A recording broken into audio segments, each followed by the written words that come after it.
Usap-usapan ngayon sa mundo ng showbiz ang nalalapit na pagdating ng pinakabagong action series ng GMA Network na pagbibidahan ni Ruru Madrid.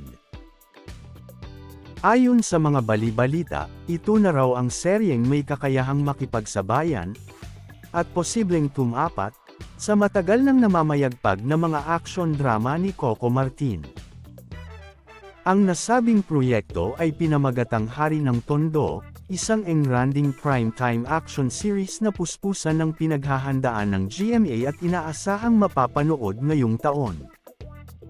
Mataas ang inaasahan ng publiko dahil ito ay hango sa klasikong obra ni Fernando Poe Jr. na Iyo ang Tondo, Kanya ang Cavite. Sa naturang serye, bibigyang buhay ni Ruru Madrid ang isang matapang at makapangyarihang karakter na haharap sa matitinding laban, intriga, at digmaan sa mundo ng krimen sa Tondo. Samantala, ayon naman sa kumakalat na balita, sasamahan umano ng mga beauty queens at bigating mga artistang tumatak sa industriya ang upcoming action serye. Pinipilahan na ng mga artista at beauty queens na tumatak sa industriya ang nag-a-audition na para sa upcoming kapuso serye ang FTJ Hari ng Tondo. Magsasama dito ang dalawang bigating action stars ng GMA na sina Ruru Madrid at Dennis Trillo.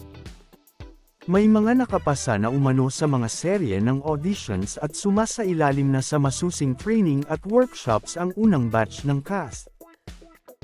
Madami pa rin ang nag-a-audition at nag-a-apply para sa FTJ Hari ng Tondo dahil mahaba-haba ang itatakbo ng nasabing serye. Nakakagulat dahil simula nang mabalitaan ng mga ito at umugang na nga ang nasabing proyekto kaagad namang dumagsa ang mga nag-a-apply na mga kilalang pangalan sa industriya para mapasama sa isang mega-seryeng kauna-unahan sa telebisyon. Maging ang mga production staff, crew, scriptwriters, at mga opisyal ng produksyon ay kailangan ding sumailalim sa auditions at pagkatapos ay training workshop para sa ikagaganda ng FTJ Hari ng Tondo sa GMA.